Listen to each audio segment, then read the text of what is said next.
Hello बच्चों। आज मैं आप लोगों को क्लास 9th का जो आपका चैप्टर नंबर 8 है ना, क्वाड्रिलेटरल, उसको कराने वाली हूँ। और ये जो आपको गवर्नमेंट स्कूल से सपोर्ट मटेरियल की बुक मिलती है डीओई की तरफ से, उस बुक से इस चैप्टर को हम करने वाले हैं। ऑलमोस्ट सारे चैप्टर्स हमने इस बुक के कर रखे हैं, चैनल पे अपलोड है, सबकी प्लेलिस्ट बनी हुई है। एक या दो चैप्टर हमारे शायद रह गए हैं इस बुक से, तो आप बाकी चैप्टर्स भी कंप्लीट कर लीजिएगा इस बुक से, ठीक है। तो चलिए आज शुरू करते हैं क्वाड्रिलेटरल। तो अगर हम यहाँ पर देखें अपने वेरी शॉर्ट क्वेश्चन आंसर से, तो 1 मार्क के क्वेश्चन है आपके पास। इसमें आपसे क्या कह रहा है, 3 एंगल, ये 3 लिखा है, 3 angles of a quadrilateral are 75, 90 and 75। Then the fourth angle is, एक क्वाड्रिलेटरल के आपको 3 एंगल्स दे रखे हैं और फोर्थ एंगल आपको फाइंड करना है।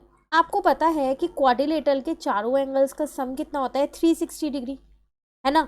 तो मान लो मैंने ये 75 मान लिया, ये 90 मान लिया, ये 75, तो फोर्थ वाला निकाल सकती हूँ। कैसे निकालेंगे, अगर मैं 360 में से इन सबको माइनस कर दूँ तो मेरा फोर्थ वाला एंगल आसानी से आ जाएगा ना, एंगल डी। अगर मैं इसको नाम दे दूँ यहाँ पर ए बी सी और डी, तो इसका मतलब डी वाला एंगल मेरा निकल जाएगा। तो जब आप माइनस करोगे सबको तो आपका आंसर आ जाएगा 120 डिग्री। क्लियर। चलिए नेक्स्ट क्वेश्चन 2 में क्या कह रहा है आपसे, यहाँ पर इसमें आपसे कह रहा है ABCD is a rhombus such that angle ACB is equal to 40 degree, then angle ABD, ये एंगल आपको बताना है। अब ये एक रोम्बस है, तो मैंने क्या किया, पहले एक वो फिगर बना ली। रोम्बस आपको पता है ना, इसकी सारी साइड्स हमारे पास इक्वल होती हैं। मैंने रफली फ्री हैंड से फिगर बनाई है, आप चाहो तो प्रॉपरली बना सकते हो, पर ये MCQ क्वेश्चन है तो साइड में बना के बस फटाफट से सॉल्व कर लेना, ठीक है। अगर मैं इसको यहाँ पर नाम दूँ तो A नाम मैंने यहाँ दे दिया, B यहाँ और C यहाँ और D यहाँ। मुझे यहाँ ACB दे रखा है, मतलब ये वाला एंगल दे रखा है 40 डिग्री, और मुझे ABD मतलब कि ये वाला एंगल मुझको फाइंड करना है। आपको पता है कि जो रोम्बस के डायगोनल्स होते हैं वो यहाँ 90 डिग्री बनाते हैं ना, डायगोनल्स जो है वो बाइसेक्ट करते हैं और वो 90 डिग्री बनाते हैं। तो मैं कह सकती हूँ कि जो ये अंदर के मेरे एंगल है, ये भी 90 है, ये भी 90 है मेरे पास, ये भी 90 है मेरे पास और ये भी 90 है, ये चारों मेरे क्या हो जाएंगे, 90 डिग्री, ठीक है। अब अगर मैं यहाँ पर एक ट्राइंगल ले लूँ, कौन सा, कोई सा भी, आप एक को मैंने ओ नाम दे दिया, COD। अगर आप ये वाला ट्राइंगल लेते हैं, COB ले लो, चलो, तो इसमें ये 90 पता है, ये 40 पता है, आप ये वाला एंगल निकाल सकते हो जिसको मैं शेड कर दूँ, अभी फाइंड कर सकते हो, ठीक है। तो हम यहाँ पर करते हैं, तो इन ट्राइंगल COB, इसमें अगर हम देखें तो एक मुझे 90 पता है, एक मुझे 40 पता है, और मेरा यहाँ से अपना एंगल निकल के आ जाएगा CBO इजिकल टू ये 180 लिख दिया। क्लियर। तो ये हो जाएगा 130 प्लस यहाँ पर हो जाएगा angle CBO is equal to 180 degree. तो यहाँ से मेरा एंगल CBO निकल के आ गया, वो आ गया 50 डिग्री, पर ये ऊपर वाला एंगल आया है 50। मुझको कौन सा फाइंड करना है, ABD, मुझको ये वाला एंगल फाइंड करना है, ये वाला। अब इसको हम कैसे फाइंड करेंगे, तो देखो, अगर आप यहाँ पर देखें एक और ट्राइंगल, अगर मैं यहाँ पर देखूँ, इसको मैं यहाँ पर एक बार ट्राइंगल को ही ड्रॉ कर दूँ खाली, ताकि आपको पता चल जाए, DCB, ठीक है, ये DCB ये वाला, और एक है हमारे पास ADB, दो ट्राइंगल्स है अभी हमारे पास, ठीक है। रोम्बस के आपको पता है कि सारी ही साइड्स जो है वो इक्वल होती है ना। अब आप क्या करोगे, उसमें वही आपको प्रॉपर्टी यूज़ करनी है। देखो, एक ट्राइंगल मैंने यहाँ पर ये ले लिया, दूसरा ट्राइंगल मैं एक और ले रही हूँ यहाँ पर, जो भी मैंने आपको नाम बताया यहाँ पर यहाँ पर DAB। क्लियर है। आपको पता है रोम्बस की साइड्स इक्वल है, तो ये वाली साइड मैंने मान ली इस साइड के इक्वल है, ये वाली साइड जो है वो इस साइड की इक्वल हो गई, और उसके अपोजिट एंगल्स इक्वल होते हैं ना, अपोजिट एंगल्स इक्वल। तो जो ये A वाला एंगल है वो इस C वाले एंगल की इक्वल होगा। मैं अलग अलग ट्राइंगल में बांट दिया है इसको मैंने। अब आप देख लो, आप इन दो ट्राइंगल को कह सकते हो कि ये कॉन्ग्रुएंट है, साइड एंगल साइड से, एक साइड है फिर ये एंगल है फिर ये साइड है। तो मैं ये कह सकती हूँ कि जो मेरा ट्राइंगल है, कौन कौन से दो ट्राइंगल है, एक तो DAB, और जो ट्राइंगल है मेरे पास यहाँ पर BCD, ये मेरे कॉन्ग्रुएंट है साइड एंगल साइड से। अब जब ये दोनों ट्राइंगल मेरे कॉन्ग्रुएंट है तो इनके एंगल्स भी इक्वल होंगे नहीं होंगे, तो इसका मतलब जो ये B वाला एंगल है इस B वाले एंगल के इक्वल होगा। तो फिर मैं ये कह सकती हूँ कि जो मेरा एंगल ABD है वो किसके इक्वल हो जाएगा, मेरे पास यहाँ पर वो हो जाएगा DBC के इक्वल, और DBC मैं ऑलरेडी निकाल चुकी हूँ अभी 50 डिग्री, तो इसका मतलब ABD भी मेरा कितना आ जाएगा, 50 डिग्री। क्लियर। ये था आपके पास क्वेश्चन नंबर 2। चलिए आते हैं अपने क्वेश्चन नंबर 3 पे।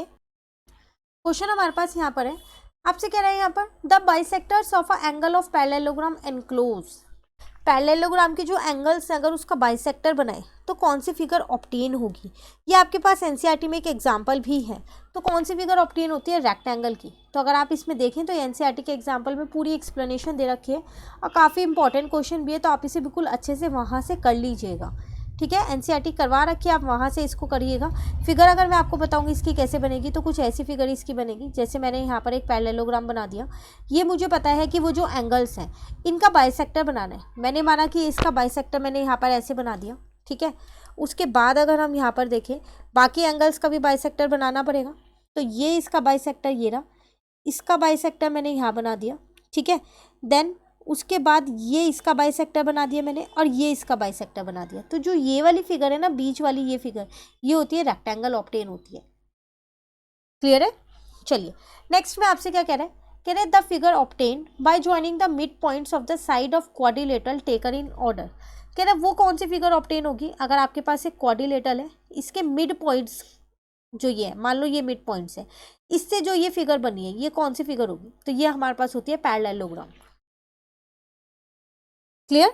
नेक्स्ट क्वेश्चन नंबर 5 में आपसे क्या कह रहे हैं, इसमें आपसे कह रहे हैं the diagonal AC and BD of parallelogram ABCD intersect each other at point O। आपको एक पैरेललोग्राम दे रखा है ABCD।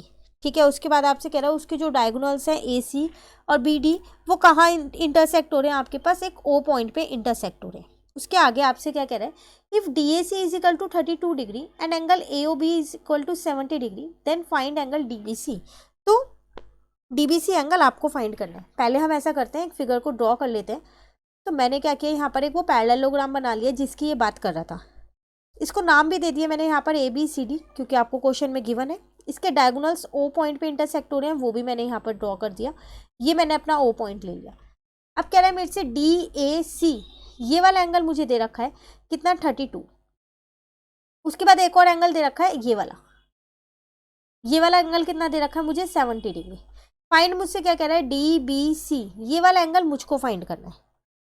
क्वेश्चन क्लियर हो गया, क्या क्या दे रखा है और क्या क्या आपको फाइंड करना है। तो आपको पता है कि ये पैरेललोग्राम है, तो ये वाली साइड्स जो है वो पैरेलल होंगी ना, है ना। AB जो है वो CD के पैरेलल होगा। तो फिर मैं यहाँ पर ये कह सकती हूँ कि जो एंगल DAC है वो किसके इक्वल हो जाएगा, मेरे पास यहाँ पर एंगल ACB के, ACB ऑल्टरनेट एंगल। रीजन में मैंने लिख दिया यहाँ पर अपना ऑल्टरनेट एंगल्स। क्लियर। तो मेरा यहाँ से एंगल ACB निकल के आ गया, कितना आ गया, 32 डिग्री। यहाँ तक क्लियर हो गया। उसके बाद ये एंगल तो चलो मिल गया मुझे 32 डिग्री, पर मुझे दूसरा एंगल निकालना है।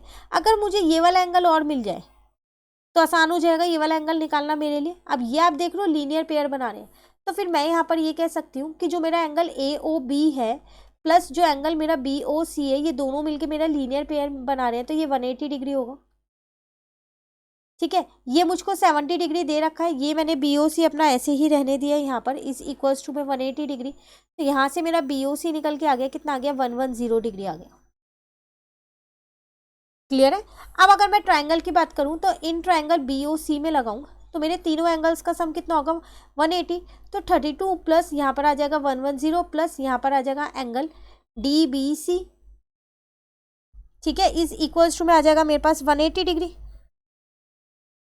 अब इसमें इसको अगर मैं प्लस करूं तो यहाँ पर आ जाएगा मेरे पास 32। अगर मैं यहाँ प्लस करूं तो यहाँ 2, यहाँ 4, यहाँ 1 प्लस एंगल DBC आपके पास कितना आ जाएगा, 180 डिग्री।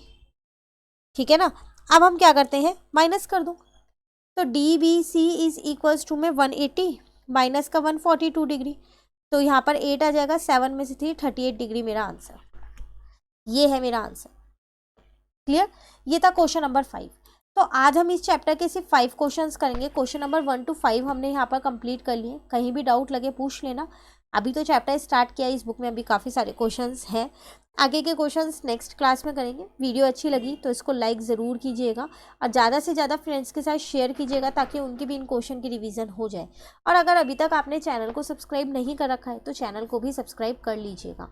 Thank you.